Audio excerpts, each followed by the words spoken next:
Assalamualaikum warahmatullahi wabarakatuh. Kembali lagi di channel Nasihat Kehidupan Misteri.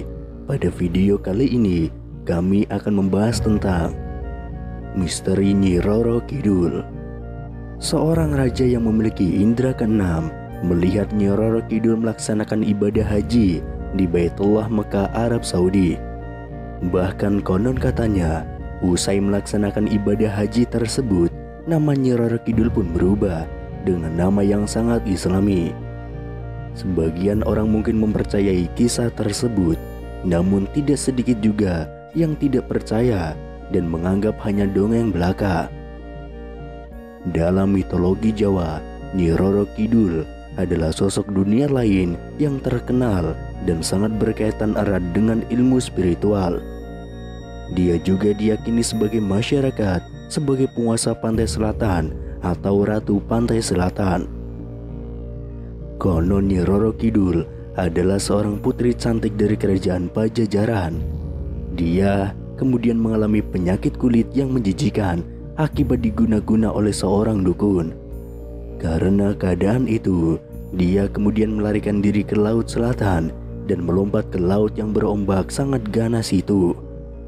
Selanjutnya para lelembut mengangkatnya menjadi Ratu Pantai Selatan yang kini populer disebut Nyi Roro Kidul.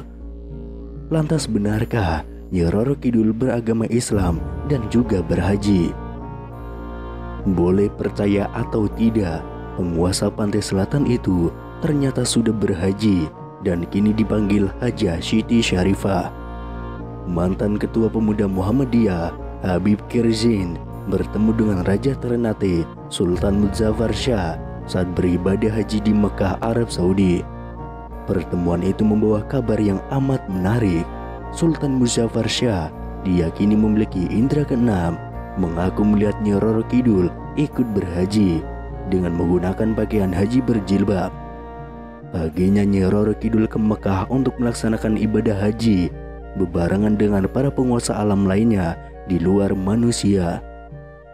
Dia terlihat di antara kerumunan manusia di Padang Arafah. Bahkan menurut Profesor Bambang Pranowo, guru besar sosiologi dan antropologi Universitas Islam Negeri Syarif Hidayatullah Jakarta, pada tahun 2005 ketika ada Haji Akbar, Nyi Roro Kidul pun ikut berhaji. Namun kala itu Sultan Muzaffar Shah belum bisa diwawancarai mengenai kisahnya bertemu dengan Nyi Roro Kidul karena sedang sakit. Berita mengenai Nyi Roro Kidul ini sudah bergelar haja, ternyata sudah lama tersebar di kalangan spiritual Jawa. Dampak positif kabar Nyi Roro Kidul masuk Islam dan telah pergi haji itu rupanya diyakini oleh orang-orang Jawa di sekitar Gunung Lawu, tempat yang dikenal sebagai dukun-dukun sakti. Mereka mempercayai jika ingin menghadap sang ratu harus menggunakan pakaian muslim. Mereka merasa malu menggunakan pakaian yang dianggap belum mencerminkan busana muslim. Bahkan orang-orang di sekitar Gunung Lawu mulai belajar agama Islam.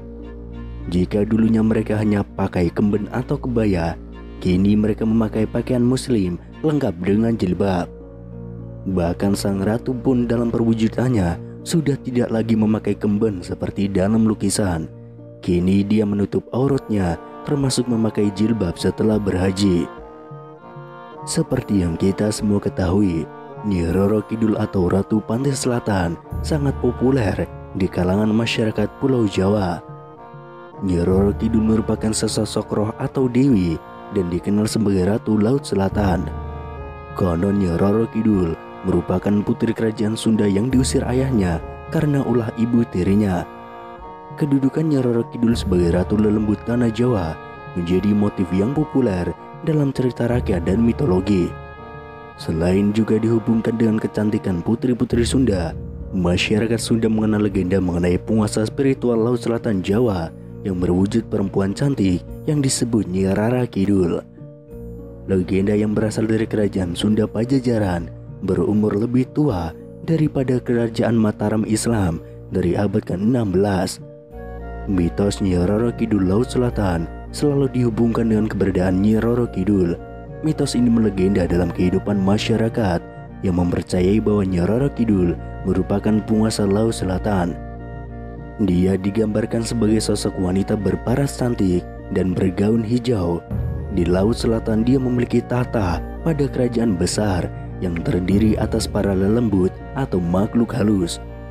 Berbagai ritual kerap dilakukan warga di sekitar pantai selatan sebagai ungkapan terima kasih kepada Nyi Roro Kidul.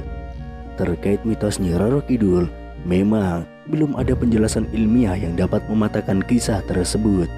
Namun sebuah penelitian mampu menjawab kejadian gelombang besar yang konon terjadi di Laut Selatan dan ada hubungannya dengan Nyi Roro Kidul.